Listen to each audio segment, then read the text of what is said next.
Nous vous invitons à vous abonner si ce n'est pas encore fait, à activer la cloche pour être au courant de nos prochaines vidéos, à nous suivre sur nos réseaux Facebook et Instagram adventiste.mq.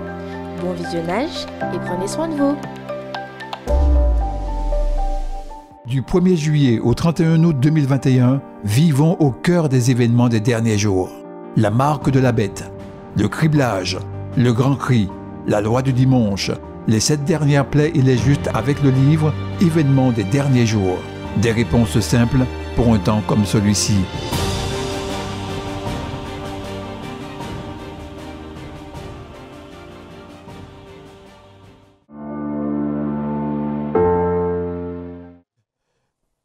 Je vous souhaite de passer un bon moment avec nous, vous qui vous trouvez de l'autre côté de l'écran.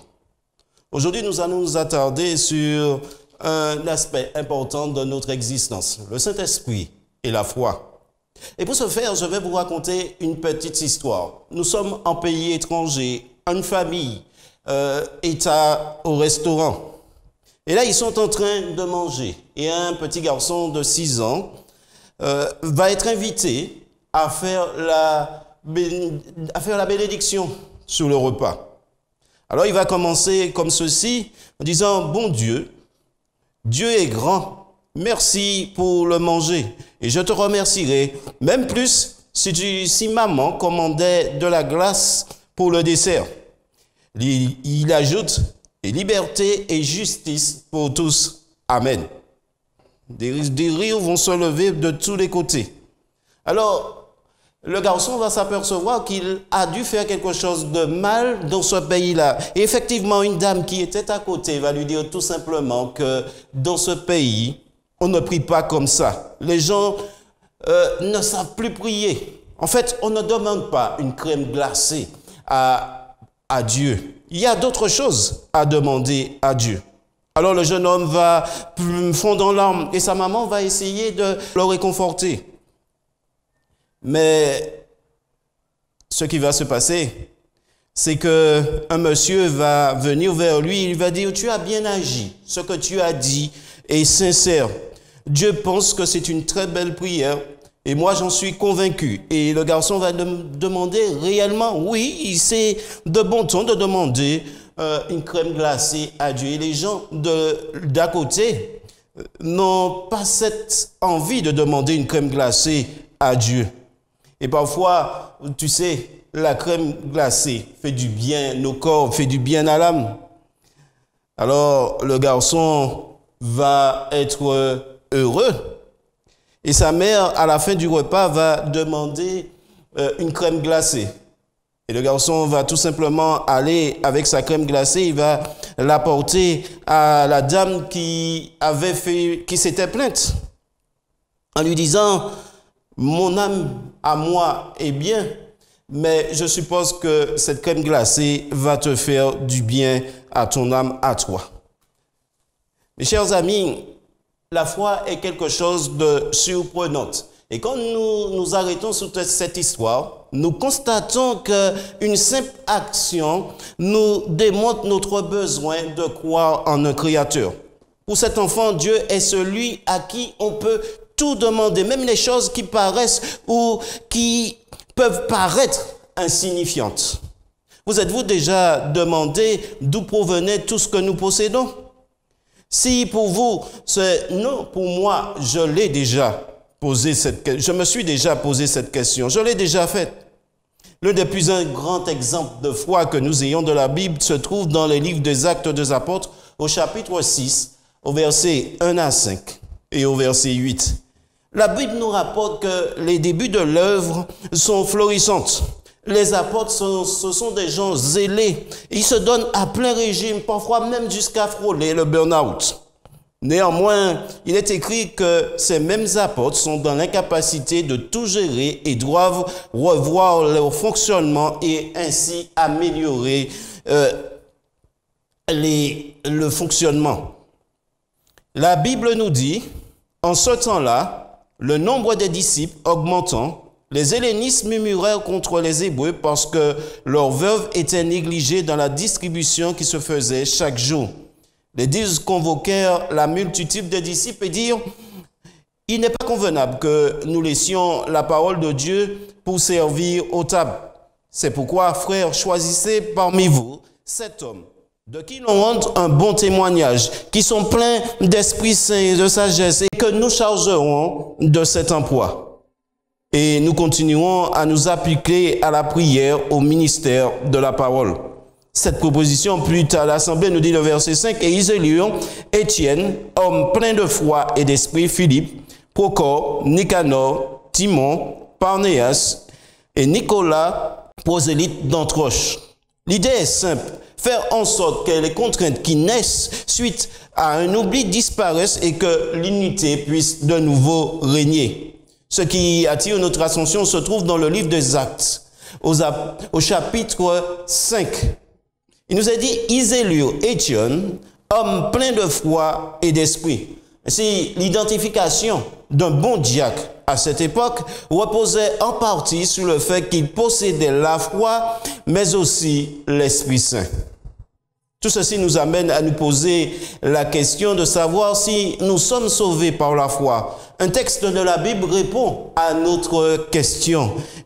Dans Éphésiens 2, au verset 8 à 9, nous pouvons lire « Car ce n'est pas la grâce que vous êtes sauvés par le moyen de la foi. Et cela ne vient pas de vous, c'est le don de Dieu. Ce n'est point par les œuvres afin que personne ne se glorifie. » L'apôtre Paul, sous l'inspiration de l'Esprit, reconnaît que la foi n'est pas le moyen par lequel nous sommes sauvés.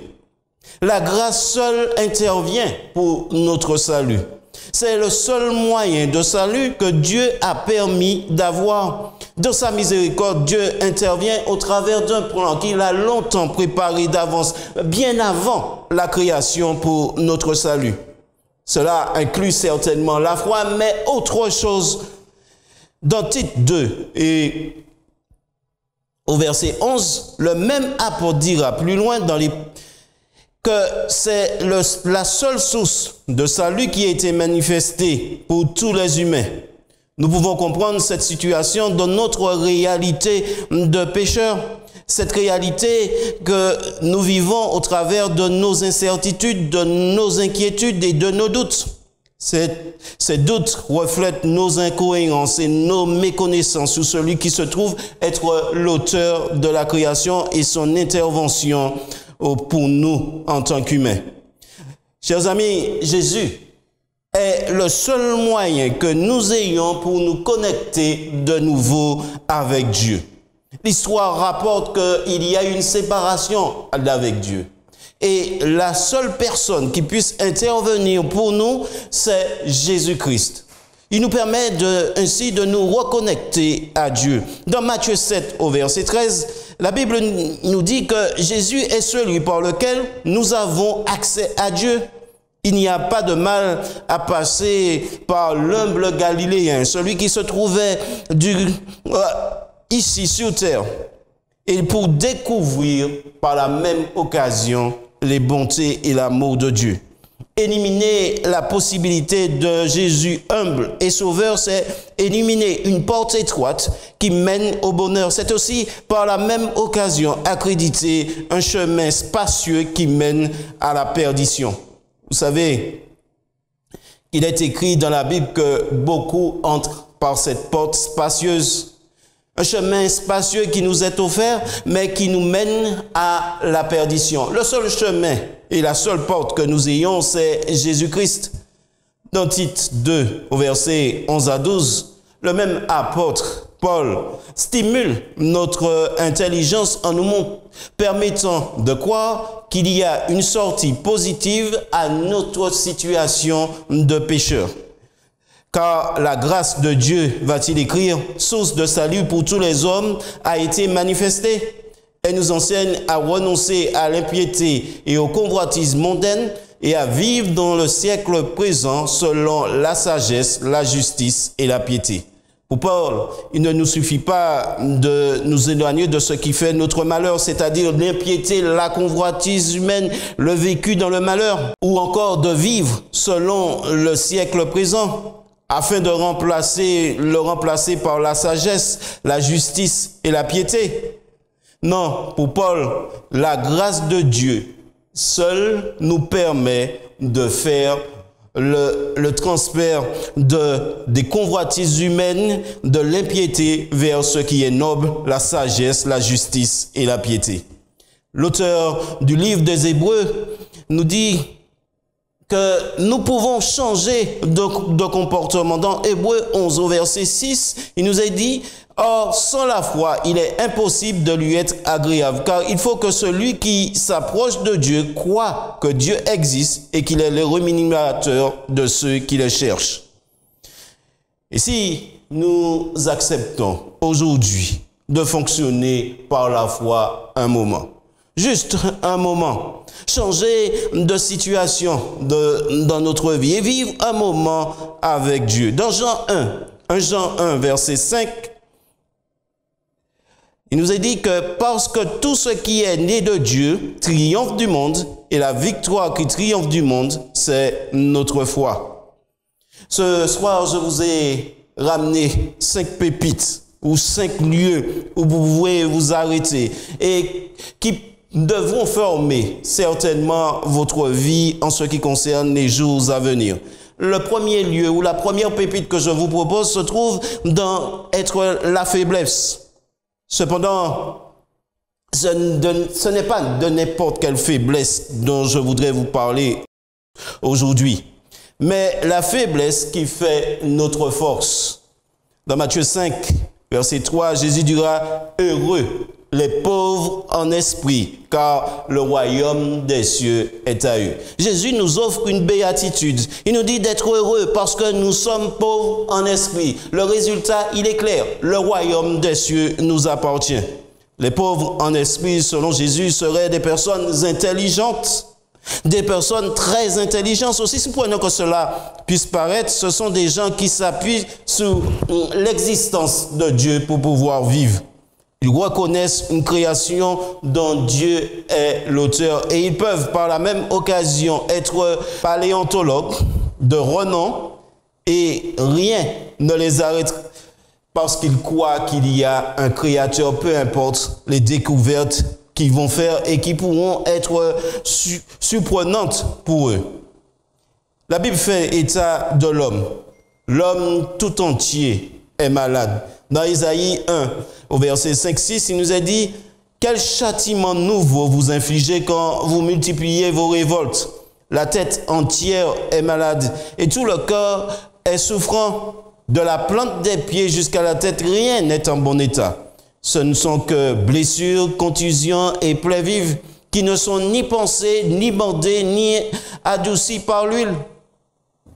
Dans Jérémie 13 au verset 23, le prophète Jérémie écrit qu'un Éthiopien peut-il changer sa peau et un léopard ses taches? De même pourriez-vous faire le bien, vous qui êtes accoutumés à faire le mal. Dieu intervient par sa grâce au lieu où nous sommes faibles. Ainsi, il est utile pour l'homme de reconnaître sa faiblesse et par la même occasion de l'accepter afin que Dieu puisse le transformer.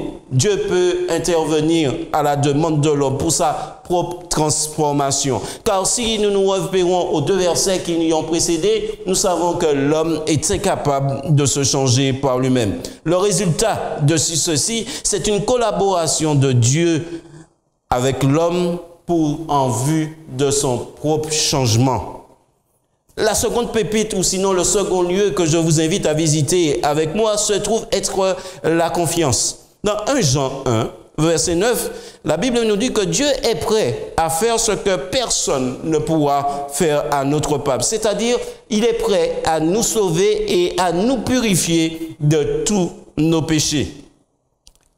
Il est écrit dans la Bible que si nous confessons nos péchés, il est fidèle et juste pour nous les pardonner et pour nous purifier de toute iniquité. Une confiance totale, voilà ce qui est demandé. En agissant ainsi, nous plaçons notre espérance en celui qui ne peut décevoir. Ce que Dieu promet, il le fait. Dieu est prêt à intervenir et à nous purifier de tous nos péchés, de toutes nos actions passées, à nous les enlever, à nous rendre purs. La troisième pépite ou le troisième lieu que je vous propose de visiter aujourd'hui, c'est un retour sur la collaboration. La collaboration est importante. Dans Jacques 2, au verset 18, la Bible dit: mais quelqu'un dira, toi tu as la foi et moi j'ai les œuvres. Montre-moi ta foi sans les œuvres et moi je te montrerai la foi par mes œuvres.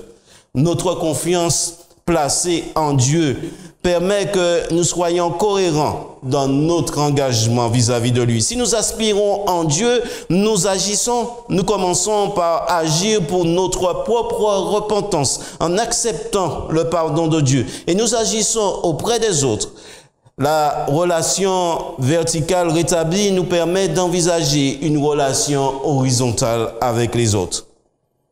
Josué est un homme qui a vécu de grandes expériences, nous dit la Bible. Au verset 13 du chapitre 3, il nous est annoncé qu'il doit traverser le Jourdain. La Bible nous dit que dès que les sacrificateurs vont poser le pied sur le Jourdain va s'ouvrir. Ainsi, Josué permettait à tout un peuple de traverser le Jourdain.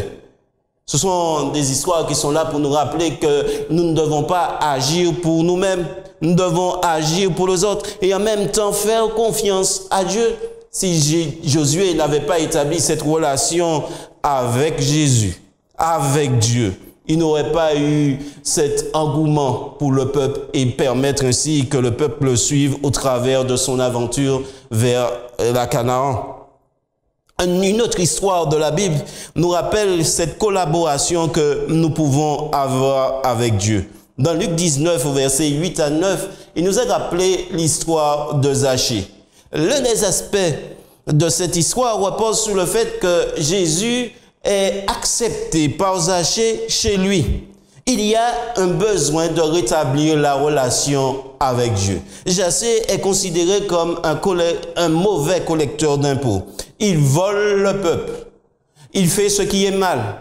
Mais il a besoin d'être justifié. Il a besoin que Dieu puisse pénétrer son cœur. Il a besoin de vivre avec Dieu.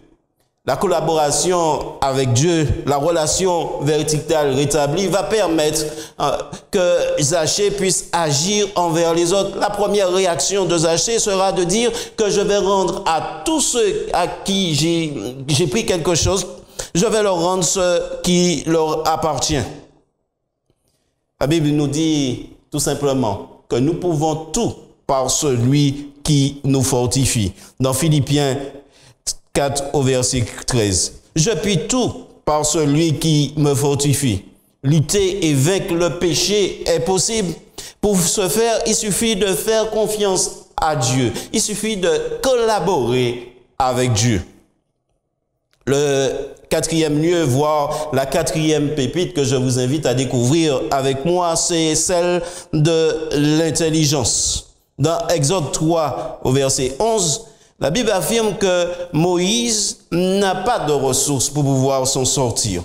Moïse est quelqu'un qui est très intelligent dans la mesure qu'il a étudié en Égypte. Il a appris beaucoup de choses. Mais là, il remarque une chose, qu'il lui est impossible d'agir. Il dira dans Exode 3 au verset 11, « Qui suis-je pour aller vers Pharaon et pour faire sortir d'Égypte les enfants d'Israël ?» Il reconnaît son incapacité. C'est en reconnaissant notre incapacité que nous sommes gagnants. C'est en étant intelligents que nous sommes gagnants. Dans Philippiens 4, verset 19, il me dit, « Et mon Dieu pourvoira à tous vos besoins selon la richesse, avec gloire en Jésus-Christ. » Selon sa richesse, avec gloire en Jésus-Christ. Il est capable de pourvoir à tous nos besoins selon sa richesse, selon la richesse de Dieu. Et ainsi, améliorer notre condition. Moïse a cru que Dieu était capable de le faire puisque Dieu va l'accompagner. Mais il a vérifié en lui-même ses possibilités et il n'a vu qu'il n'était rien pour pouvoir affronter Pharaon. La cinquième pépite, voire le cinquième lieu que je vous invite à visiter avec moi, se trouve être l'amour. Dans Galates 5 au verset 6, il m'a dit que Jésus-Christ est celui qui domine tout ce qui pourrait m'empêcher d'avoir une communication avec les autres. Le texte me dit, car en Jésus-Christ, ni la circoncision, ni l'incirconcision n'a de valeur, mais la foi qui est agissante par la charité. Ce que nous considérons comme étant important pour nous n'a de valeur. La seule chose qui a de la valeur, c'est une foi agissante par la charité. S'il y a des choses qui mettent une obstruction entre mon contact avec mon prochain, cela n'a pas de valeur. La seule chose qui a de la valeur, c'est mon besoin de communiquer avec l'autre, le besoin de vivre avec l'autre. Au verset 14 de 2 Corinthiens 5, il est écrit « Car l'amour de Christ nous presse, parce que nous estimons que si un seul est mort pour tous, donc tous est mort. Nous sommes morts à ce qui nous maintenait sur terre. Car cet amour du Christ, mais manifesté en nous, nous presse à agir envers notre prochain. » Dieu nous invite à avoir une bonne relation avec les autres. Si nous agissons avec les autres, nous leur permettrons plutôt de bénéficier eux aussi de la joie du salut. En conclusion, aujourd'hui, je voudrais attirer votre attention sur le fait que nous ne sommes pas obligés de rester dans notre état de pécheur. Nous ne sommes pas obligés parce que Dieu a permis que nous ayons la foi pour croire en son existence. Nous ne sommes pas obligés de rester dans notre état de pécheur. Une solution nous est proposée. Et la solution, je vous l'ai décrite en 5 aspects. Si nous ignorons un de ces aspects, nous risquons de passer à côté de choses merveilleuses. Nous risquons d'être laissés pour compte. Mais si nous inscrivons ces 5 aspects dans notre vie, ces 5 lieux, ces 5 pépites dans notre vie, nous bénéficierons du pardon de Dieu et nous bénéficierons par la même occasion d'une vie sereine et joyeuse. Rien ne nous oblige à rester dans notre situation de pécheur. Voilà en quelques mots ce qui est important au niveau de la foi. Croire que Dieu existe, mais croire surtout qu'il nous a rachetés. Car la foi ne nous sauve pas, mais Jésus-Christ, lui, il nous sauve. Du 1er juillet au 31 août 2021, vivons au cœur des événements des derniers jours. La marque de la bête, le criblage, le grand cri, la loi du dimanche, les 7 dernières plaies et les justes avec le livre « Événements des derniers jours ». Des réponses simples pour un temps comme celui-ci.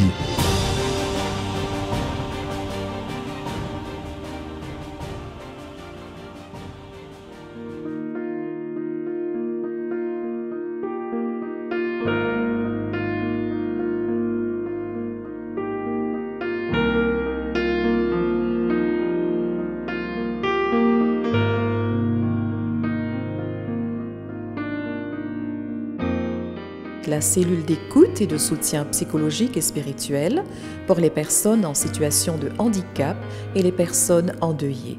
Notre équipe est disponible 7 jours sur 7, de 8h à 20h. Cet appel est gratuit. Nous vous invitons à vous abonner si ce n'est pas encore fait, à activer la cloche pour être au courant de nos prochaines vidéos, à nous suivre sur nos réseaux Facebook et Instagram adventiste.mq. Bon visionnage et prenez soin de vous.